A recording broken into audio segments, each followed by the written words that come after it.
नमस्कार, स्वागत, अभिनंदन। आज के इस क्लास में बात 10th क्लास के अर्थशास्त्र की। 10th क्लास का अर्थशास्त्र मैं अभी पढ़ा रहा हूं और ये छठा एक्सरसाइज चल रहा है। छठे एक्सरसाइज का यह संभवतः दूसरा वीडियो है। छठा एक्सरसाइज का नाम वैश्वीकरण था, जिसको इंग्लिश में ग्लोबलाइजेशन कहते हैं। और ये ग्लोबलाइजेशन का दूसरा पार्ट मैं आपके समक्ष रख रहा हूं। दूसरे पार्ट में मैंने जिस मुद्दे को उठाया है, जिस बिंदु को लिया है, वो है बिहार में वैश्वीकरण का प्रभाव, इम्पैक्ट ऑफ ग्लोबलाइजेशन इन बिहार। पिछले अध्याय में आप वैश्वीकरण के बारे में समझ चुके थे। आपने उदारीकरण को समझा था, आपने निजीकरण को समझा था, इसके साथ ही विश्व बैंक के बारे में आपने समझा था और भी बहुत सारे बिंदुओं पर चर्चा हुई थी। जैसा कि एपीजे अब्दुल कलाम का एक कथन है कि बिहार के विकास के बगैर भारत का विकास संभव नहीं है। तो अगर भारत का विकास करना है तो बिहार का विकास भी करना होगा। अब बिहार के विकास में वैश्वीकरण की भी अहम भूमिका है। 1991 में वैश्वीकरण देश में आया। वैश्वीकरण का मतलब होता है विश्व की अर्थव्यवस्था को भारत की अर्थव्यवस्था से जोड़ देना, या यूं आपको ठेठ भाषा में समझाएं तो मतलब हुआ कि भारत के बाजार को, भारत की पूरी अर्थव्यवस्था को विश्व के अन्य बाजार और अर्थव्यवस्था से जोड़ देना। यानी कि यहाँ का सारा सामान, यहाँ का जो निर्यात वस्तु है वो पूरे विश्व में पहुँचे और पूरे विश्व का जो निर्यात वस्तु है वो भारत में पहुँचे। यानी पूरे विश्व का सामान हमको भारत में अवेलेबल हो जाए और भारत का सामान पूरे विश्व में अवेलेबल हो। यही व्यवस्था वैश्वीकरण के मुख्य उद्देश्यों में शामिल है। तो वैश्वीकरण का मतलब यही है। अब वैश्वीकरण हो जाने से कुछ अच्छे प्रभाव और कुछ बुरे प्रभाव, ये दोनों के दोनों पड़े हैं। चूंकि आपकी परीक्षा में भारत से संबंधित प्रश्न नहीं आएगा, जब भी आएगा तो बिहार में वैश्वीकरण के प्रभाव को बताएं, ऐसा क्वेश्चन आएगा कि बिहार में वैश्वीकरण के सकारात्मक प्रभाव को बताएं, या आ सकता है बिहार में वैश्वीकरण के नकारात्मक प्रभाव को बताएं। तो दोनों बिंदु को मैं यहाँ रखा हूं कि सकारात्मक प्रभाव क्या क्या है और नकारात्मक प्रभाव क्या क्या है, यानी पॉजिटिव इम्पैक्ट क्या है और निगेटिव इम्पैक्ट क्या है ग्लोबलाइजेशन का। तो बिहार में वैश्वीकरण का प्रभाव हम लोग देख रहे हैं और इसका दो पक्ष है, एक सकारात्मक है, पॉजिटिव है, और दूसरा निगेटिव है। मतलब पॉजिटिव एस्पेक्ट्स और निगेटिव एस्पेक्ट्स, ये दोनों को हम लोग देखेंगे कि क्या प्रभाव रहा है। आखिर वैश्वीकरण होने से विश्व की अर्थव्यवस्था से जब भारत जुड़ा और भारत के साथ जब बिहार जुड़ा तो बिहार को उससे बेनिफिट हुआ, फायदा हुआ, या ज़्यादा फायदा हुआ या ज़्यादा कमियां हुई, ज़्यादा हानि उठानी पड़ी। तो लाभ कितना हुआ बिहार को, हानि कितनी हुई बिहार को, इन चीज़ों की समीक्षा इस बिंदुवार हम लोग करने जा रहे हैं। सबसे पहले हम देखेंगे कि बिहार में वैश्वीकरण का सकारात्मक प्रभाव क्या रहा है, पॉजिटिव प्रभाव क्या रहा है। देखिए, 1991 में वैश्वीकरण भारत में लाया गया और इसके लाने के पीछे उद्देश्य जो था वो सकारात्मक था। परंतु कुछ भी अच्छा जब आप करते हैं तो उसके साथ कुछ बुरी चीज़ें हो जाती हैं, या अच्छी चीज़ों में ही कहीं से बुराई घुसी रहती है और आपको पता नहीं चलता है, क्योंकि अच्छाई ज़्यादा चमकदार आपको दिखती है और उसकी बुराइयों पर आप गौर नहीं कर पाते हैं। या अच्छाई ज़्यादा है, बुराई कम है, तो बुराई को आप गौन रख के चलते हैं। वही हाल हुआ वैश्वीकरण के साथ। वैश्वीकरण जब भारत में 1991 के बाद से लाया गया, एक नई आर्थिक पॉलिसी के अंतर्गत वैश्वीकरण लाई गई, और वैश्वीकरण हो जाने के बाद भारत में विश्व की बहुत सारी कंपनियों का आना जाना हुआ। बहुत सारी कंपनियां आईं, बहुत सारे व्यापारी आए, बहुत तरह से निवेश भारत में होना स्टार्ट हुआ। भारत का जो पहुंच था व्यापार का वो बहुत सारे क्षेत्रों में फैला। तो बहुत सारे भारत के संदर्भ में बहुत सारे लाभ हुए हैं। इसके साथ ही बिहार में भी लाभ हुआ है, बिहार को भी लाभ हुआ है वैश्वीकरण से। सकारात्मक बहुत सारे इससे के पक्ष हैं, एक एक करके व्याख्या करेंगे। पहला जो सकारात्मक पक्ष है वैश्वीकरण का वो है कृषि उत्पादन में वृद्धि, यानी इंक्रीज इन एग्रीकल्चर प्रोडक्शन। कृषि उत्पाद में वृद्धि वैश्वीकरण हो जाने से विश्व की अर्थव्यवस्था से जब बिहार की अर्थव्यवस्था जुड़ी तो बिहार में विश्व के कृषि से संबंधित आधुनिक कल पुर्जों का आगमन हुआ और उस आधुनिक कल पुर्जों की मदद से बिहार के कृषि में अभूतपूर्व वृद्धि हुई। बिहार के कृषि उत्पाद में अभूतपूर्व वृद्धि हुई और किसानों को काफ़ी फायदा हुआ, संपन्नता में वृद्धि हुई और राज्य का इनकम जो है वो कृषि से बढ़ा। इतनी बातें बिहार के उत्पादन में, बिहार के कृषि के उत्पादन में वृद्धि से आप इतनी ही बातें लिखेंगे, काम आपका चल जाएगा। चूंकि दीर्घ उत्तरीय प्रश्न आएगा, एक एक करके सबकी व्याख्या करनी होगी। अगर एक में ही बहुत ज़्यादा आप ठूसिएगा तो अगले में क्या डालिएगा, कितना लंबा ले जाइएगा। तो मुख्य बातें जितनी थी मैंने बता दी। कृषि उत्पाद में वृद्धि में आपको इतना ही लिखना है। अब आप अगर बहुत एक्स्ट्रा हैं, पावरफुल, बहुत स्पीड में लिखते हैं तो आप लिखिए उसके अंतर्गत कि कृषि उत्पाद में वृद्धि का जो क्षेत्र है वो लगभग खाद्यान्न फसल, व्यापारिक फसल दोनों में हुआ है। व्यापारिक फसलों में वैश्वीकरण का प्रभाव ज़्यादा देखने को मिला है। चूंकि व्यापारिक फसलें व्यापार के दृष्टिकोण से ही की जाती है, इसलिए व्यापारिक फसलों में इसका महत्वपूर्ण योगदान रहा है। खाद्यान्न फसलों का भी उत्पादन बढ़ा है, जिसमें चावल और गेहूं मुख्य हैं और भी कई किस्मों के ऐसे उत्पाद आए हैं, कई ऐसे नए नए किस्म के फसल आए हैं जिसका उपज बहुत ज़्यादा है, यानी पर हेक्टेयर उत्पादन जिस फसल का ज़्यादा है वैसे वैसे बीज आए हैं। तो इस तरह से बहुत सारे ऐसे एस्पेक्ट्स हैं, बहुत सारे ऐसे बिंदु हैं जिसके कारण वैश्वीकरण से बिहार में कृषि का उत्पाद बढ़ा है। ठीक है, अब आते हैं दूसरा जो सकारात्मक प्रभाव हुआ है वैश्वीकरण के कारण, ग्लोबलाइजेशन के कारण, वो है निर्यातों में वृद्धि। निर्यातों में वृद्धि मतलब इंक्रीज इन एक्सपोर्ट्स। वैश्वीकरण के कारण बिहार का जुड़ाव विश्व के बहुत सारे देशों से हुआ। इसके साथ ही बिहार के बहुत सारे प्रोडक्ट, उत्पादन को विश्व ने जाना, परखा और उसका आयात किया।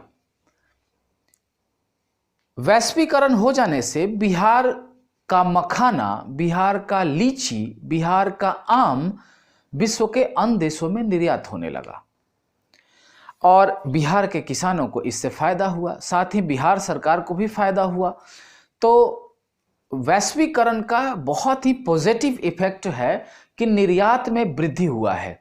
इसके साथ ही कुछ अन्य देसी जो चीज़ें हैं, जो आयुर्वेदिक चीज़ें हैं, उन चीज़ों का भी निर्यात बिहार से होना वैश्वीकरण के बाद 1991 के बाद प्रारंभ हुआ है।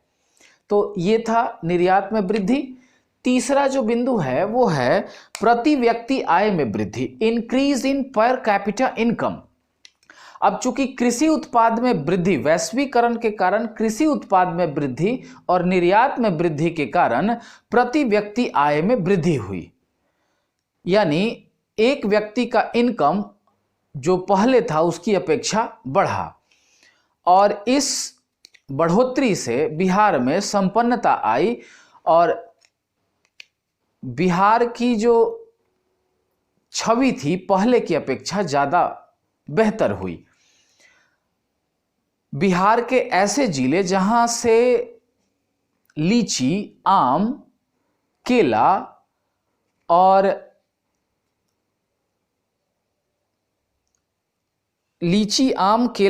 एक और चीज है मखाना, इन चीजों का जहां से उत्पादन होता था उन क्षेत्रों में लोगों का पर कैपिटा इनकम यानी प्रति व्यक्ति आय में वृद्धि हुई। ये वैश्वीकरण का पॉजिटिव परिणाम है। तो प्रति व्यक्ति आय में वृद्धि। अब चौथा है रोजगार के अवसरों में वृद्धि, यानी इंक्रीज ऑफ एम्प्लॉयमेंट। अब जैसे कृषि उत्पाद में वृद्धि, निर्यात में वृद्धि और प्रति व्यक्ति आय में वृद्धि के फलस्वरूप एक और जो वैश्वीकरण का सकारात्मक प्रभाव बिहार में पड़ा है वो है रोजगार के अवसरों में वृद्धि। वैश्वीकरण के परिणाम स्वरूप कृषि और इसके उत्पाद पर आधारित छोटी मोटी फैक्ट्रियां बिहार में लगाई गईं और इस फैक्ट्रियों के लगाए जाने से बिहार में रोजगार के अवसर में वृद्धि हुई। साथ ही वैश्वीकरण यानी कि विश्व से बिहार का जुड़ाव होने से टेक्नोलॉजी नई नई आई और जिसमें युवा प्रशिक्षण प्राप्त किए और प्रशिक्षण प्राप्त करके वो रोजगार पाए। साथ ही प्रशिक्षण प्राप्त करके यहाँ के युवा विदेशों तक गए और विदेश में अपने कारोबार को उन्होंने स्टार्ट किया और विभिन्न तरह के रोजगार के अवसर उनके पास उपलब्ध हो पाए। तो वैश्वीकरण के परिणाम स्वरूप रोजगार के अवसरों में भी वृद्धि हुई। अब आपको पता है वैश्वीकरण के बाद ही मॉल वगैरह का सिस्टम बिहार में आया है। बड़े बड़े मॉल बनाए जाने लगे, जहां मॉल एक ऐसा स्थान जहां पर एक साथ आप हर तरह की वस्तुएं खरीद सकते हैं, वो चाहे किचन से संबंधित वस्तु हो, वस्त्र से संबंधित कपड़े हो, मतलब जितनी भी चीज़ें हैं आपको एक ही बिल्डिंग के अंदर मिलेंगी। तो मॉल का सिस्टम वैश्वीकरण के बाद आया और इसमें ज़्यादा लोग रोजगार पाए। तो इस तरह से रोजगार के अवसरों में वैश्वीकरण के बाद वृद्धि हुई है। अगला है पांचवा, जो वो है विश्व स्तरीय उपभोक्ता वस्तुओं की उपलब्धता। ये बहुत बड़ी अपॉर्चुनिटी या बहुत बड़ा अवसर मिला वैश्वीकरण के बाद बिहारियों को या बिहार के लोगों को। बिहार में लोकल चीज़ें ज़्यादा पॉपुलर थी या लोकल चीज़ों का ही लोग उपभोग करता था, वो चाहे खाने की वस्तु हो, पहनने के वस्त्र हो या अन्य सामग्रियां हो। लेकिन वैश्वीकरण यानी कि 1991 के बाद जब भारत में वैश्वीकरण आया, उसके साथ ही बिहार में भी आया। तो बिहार में जब वैश्वीकरण का प्रवेश हुआ तो वैश्वीकरण के परिणाम स्वरूप उपभोक्ताओं के पास अनेकों ऐसी वस्तुएं उपलब्ध हुई जो वो पहले यूज जिसका नहीं करते थे। जैसे मोबाइल हाथों हाथ लोग लेने लगे, उसके साथ ही एक से एक जूते, रीबॉक, एडिडास और आज जो ब्रांडेड आप चीज़ें देख रहे हैं उसका जो आगमन है वो वैश्वीकरण का एक बहुत बड़ा परिणाम है। यानी उपभोक्ताओं के पास ज़्यादा से ज़्यादा वस्तु उपलब्ध हुआ वैश्वीकरण के बाद ही। और बिहार के कल्चर में को भी बहुत ज़्यादा प्रभावित किया है वैश्वीकरण। उस कल्चर में नई नई चीज़ों का आगमन हुआ, स्टाइलिश चीज़ें आईं और इस तरह नई नई चीज़ों से बिहारी लोग रूबरू हुए। तो इस तरह से 5 आपने सकारात्मक प्रभाव देखे। मैंने जितना बताया उसमें से अगर 2-4 लाइन भी हर एक के आगे आप जोड़िएगा तो ये कम से कम 1 से 1.5 पन्ना में आपका आंसर जाएगा। अब आते हैं हम नकारात्मक प्रभाव की ओर। आखिरकार वैश्वीकरण के परिणाम स्वरूप सारी चीज़ें पॉजिटिव ही हुई, सब अच्छा ही हुआ, कुछ बुरा नहीं हुआ, बुरा भी हुआ। हमने बताया शुरू में ही कि कुछ भी नया होता है, कुछ भी अच्छा जब होता है तो उसमें कुछ ना कुछ बुराई छुपी हुई रहती है, वो अपने साथ कुछ ना कुछ बुराइयां लेके वो अच्छाई आती है और उन बुराइयों का खामियाजा थोड़ा देर से हमको समझ में आता है, थोड़ा देर से दिखता है, वो भुगतना तो पड़ता ही है। तो 1991 में बिहार में जब वैश्वीकरण आया, भारत के साथ ही बिहार में वैश्वीकरण आया, तो इसका कुछ नकारात्मक प्रभाव भी धीरे धीरे हमें दिखने लगा। नकारात्मक प्रभाव में जो सबसे बड़ा और सबसे पहला प्रभाव है वो है लघु व कुटिल उद्योग पर विपरीत प्रभाव, यानी adverse impact on cottage and small scale industries.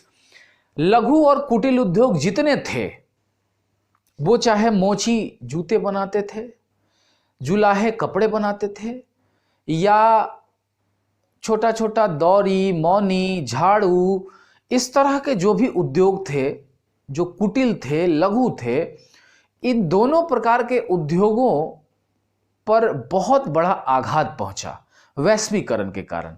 वैश्वीकरण के आ जाने से हर वस्तु में मॉडिफाई वस्तु आने लगा। आज तो आप देखते होंगे प्लास्टिक का झाड़ू आ गया है, प्लास्टिक का सूप आ गया है, प्लास्टिक का दौरी मौनी आ गया है।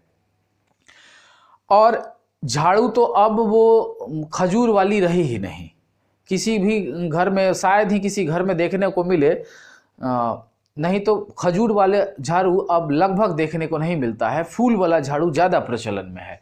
तो लघु और कुटीर उद्योग जो आधारित थे लोकल वस्तुओं पर और लोकल व्यक्ति उसमें रोजगार पाए हुए था, ये आधुनिक चीज़ें जब आनी स्टार्ट हुई वैश्वीकरण के बाद, नई नई चीज़ें जब आनी स्टार्ट हुई वैश्वीकरण के बाद, तो लघु और कुटीर उद्योग बिहार का लगभग ठप सा हो गया और धीरे धीरे इसका अवसान यानी कि ये गर्त में जाते रहा।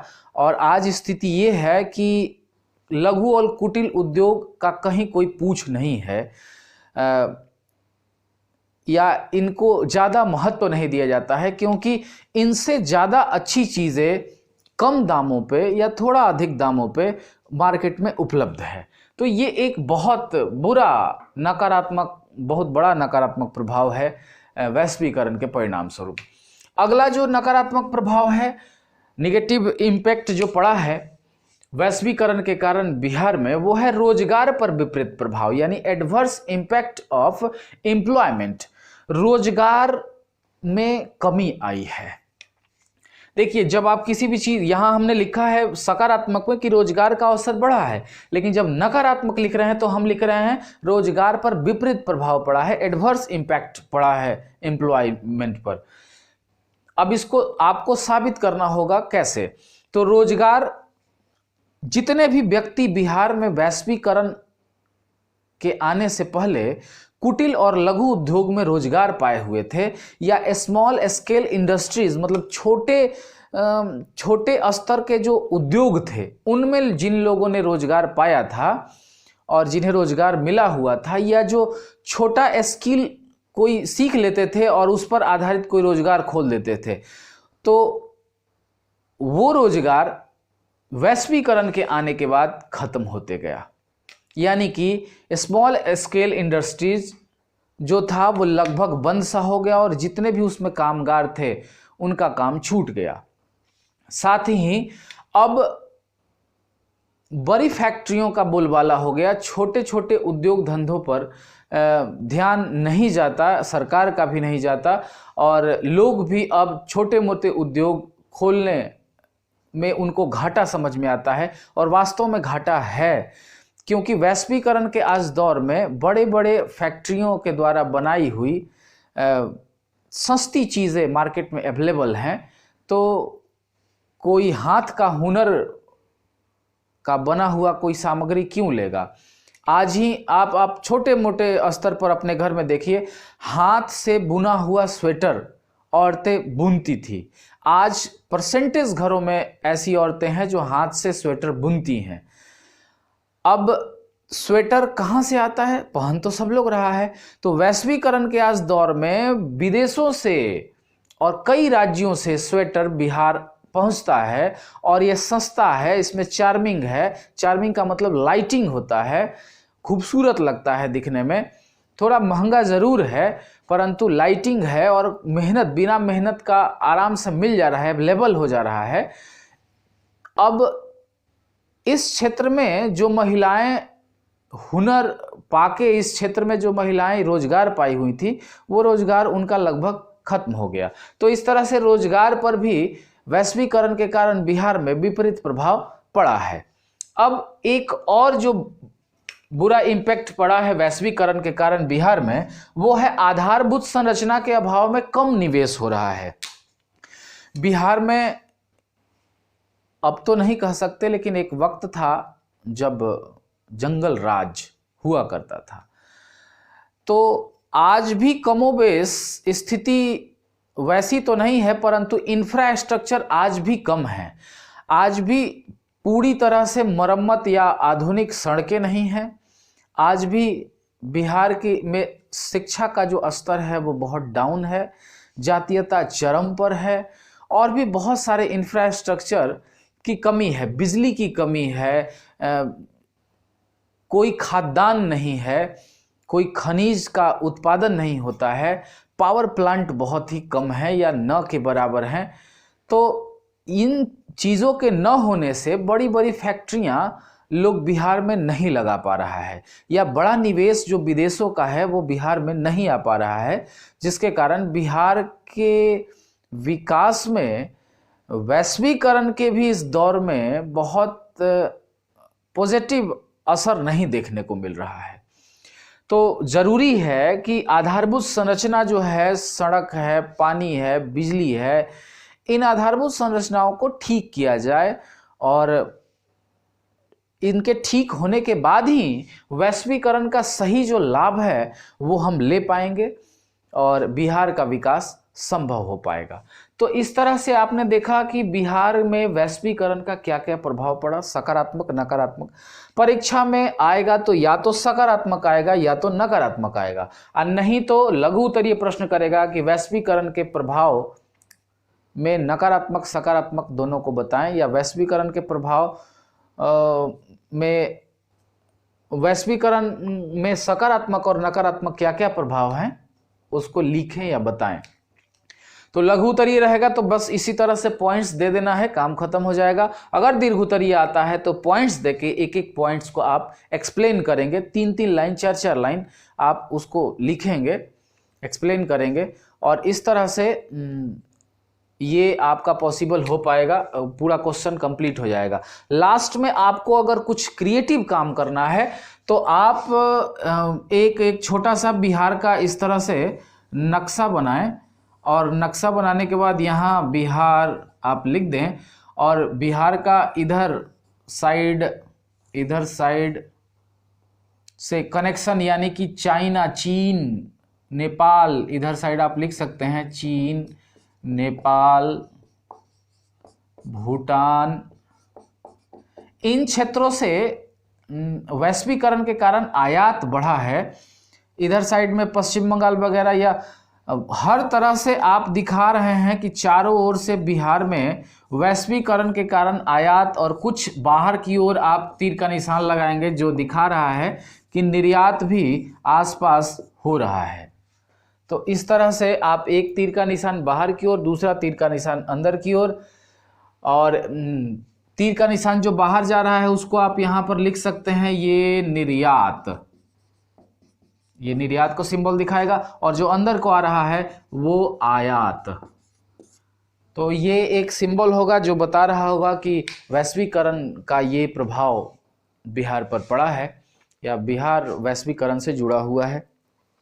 इस तरह से ये क्वेश्चन कंप्लीट हुआ। आज बस वीडियो में इतना ही मैं बताऊंगा। अगले वीडियो मैं बनाऊंगा इस अध्याय पर प्रश्न उत्तरी से आधारित, क्योंकि ये अध्याय समाप्त हो गया, अब इसमें कुछ बचा नहीं है। तो इस अध्याय पर आधारित, जैसा कि आपको पता है कि प्रत्येक वीडियो जब प्रत्येक अध्याय खत्म होता है तो लास्ट वीडियो उस अध्याय पर आधारित बहुविकल्पीय प्रश्न का होता है, 1 नंबर का क्वेश्चन का होता है। तो अगला वीडियो 1 नंबर के क्वेश्चन पर आधारित होगा इस 6ठे अध्याय से। तो इंतजार कीजिए। आज के लिए बस इतना ही। हमारे चैनल को लाइक करें, शेयर करें, सब्सक्राइब करें। बहुत बहुत धन्यवाद।